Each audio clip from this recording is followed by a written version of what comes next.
Hi guys, Mysore trip vlog பார்க்கலாமா? காலையில் ஒரு 6:30 மணிக்கு நான் என்னோடய ஃப்ரெண்ட்ஸ் எல்லாருமே காரில் கிளம்பிட்டோம் மைசூருக்கு.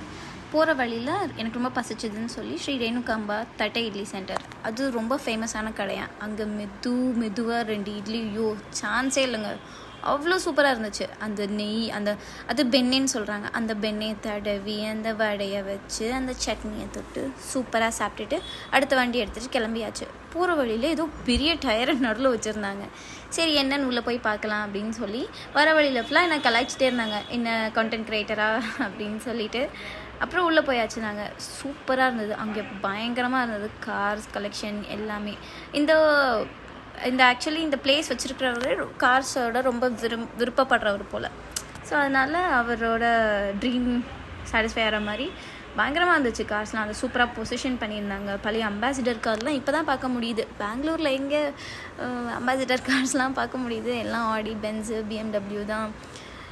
ஃபர்ஸ்ட்லேருந்து நம்ம இந்தியாவில் என்னென்ன கார்ஸ் யூஸ் பண்ணாங்க, அப்புறம் என்னென்ன பிராண்ட்ஸ் எப்படி கார்ஸ் கொண்டு வந்தாங்க, அப்புறம் ஸ்பேர் பார்ட்ஸ்லாம் பிரித்து வச்சுருந்தாங்க. அப்புறம் கொஞ்சம் இது கார் செக்ஷன் பார்த்தா, அதுக்கப்புறம் ஏன்ஷியன்ட் செக்ஷன் ஒன்று இருந்துச்சு. அதில் ஃபுல்லாக பழைய காலத்து பொருட்கள். அப்புறம் ஒரு வழியாக மைசூர் வந்தாச்சு. வந்ததுக்கப்புறம் மைசூர் பேலஸ் பயங்கரமாக இருந்துச்சு. ஆக்சுவலி அதில் ஏதோ கன்ஸ்ட்ரக்ஷன் பண்ணுறாங்க போல். ஸோ ஆனாலும் நாங்கள் போனோம், உள்ளே அலோவ் பண்ணாங்க. உள்ளே பார்த்தா பயங்கரமாக இருந்தது. சீரியஸாக நான் சொல்கிறேன், இப்படி ஒரு வீடு இருந்தால், ஓ மை காட். ஆக்சுவலி இதில் இன்னும் பீப்புள் இருக்காங்க போல். அங்கே பேசும்போது தான் நிறைய தெரிஞ்சது தட் இந்த மைசூர் மகாராஜா இன்னும் இருக்காங்க. அவங்க நம்ம தமிழ்நாட்டை சேர்ந்த ராமநாதபுரத்தில் இருக்கிற ஒரு மகாராஜ் குடும்பத்தை சேர்ந்த ஒரு பெண்ணை தான் கல்யாணம் பண்ணியிருக்காங்களாம். ஸோ அவங்க குடும்பம் இன்னும் இங்கே இருக்காங்க. ஸோ அதனால் ஒரு போர்ஷன் அவங்க ஃபேமிலி வாழ்கிறதுக்குனே இருக்குது. அங்கே எங்களை அலோவ் பண்ணல, பட் மற்ற இடத்துக்குலாம் நல்லா அலோவ் பண்ணாங்க. அப்புறம் இந்த இடம் நீங்கள் கமெண்ட்டில் சொல்லுங்கள், ஒரு ஃபேமஸான மூவியில் வந்திருக்கான், அது எனக்கு என்னென்னு தெரியல. ஸோ அப்புறம் பேலஸ் எல்லாம் முடிச்சுட்டு அப்புறம் ஒரு ஃபிஷ் அக்வேரியம் இருந்துச்சு அப்படின்னு சொன்னாங்க. சரி அங்கே போவோம் அப்படின்னு பார்த்தா பெரிய குழிலாம் வெளியே வச்சுருந்தாங்க.